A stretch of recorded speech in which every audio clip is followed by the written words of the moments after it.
السلام عليكم ورحمة الله وبركاته. ازيكم يا حبايب قلبي، عاملين ايه؟ النهاردة طبعا هنعمل مع بعض عشان الجو اللي احنا فيه ده محتاجين دايما حاجات ساقعة. هنعمل سيرة بالنعناع، وده سهل ان انت تحتفظي بيه في تلاجتك. لو جالك اي ضيف هتبقى حاجة حلوة وشكلها لطيف. بس انا وقعت في غلطة، هو كان مسكر جدا. انا هنا كنت حاطة كوباية سكر وكوباية الا ربع مية.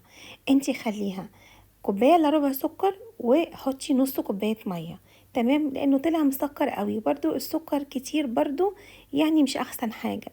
انت هتحطيه على النار يغلي لحد ما تلاقي السكر داب وابتدى ان هو يدخل، ان هو يتقل شويه. عصري ليمونتين حلوين، لان حلاوته ان هو يكون مزز. تمام. وهتنزلي بالنعناع، هاتي مثلا ب5 جنيه نعناع ولا حاجه. اغسليهم وحطيهم مع السيرب ده، مع اللون الاخضر.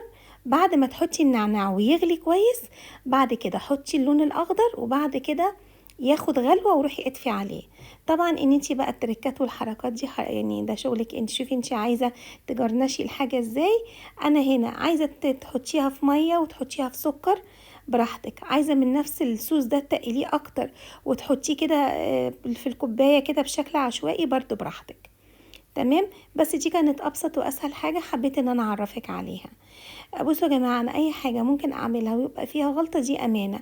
الواجب عليا ان انا لازم اقولك، مش بمجرد ان انا بصورلك حاجه بشكل حلو وخلاص وانا اخليكي تعملي الحاجه وتبوظ عليكي. انا قبل كده عملت برجر وكان يعني في التصوير رائع، بس انا حسيت ان هو انا هبقى مش امينه لو انا هعرضهولك.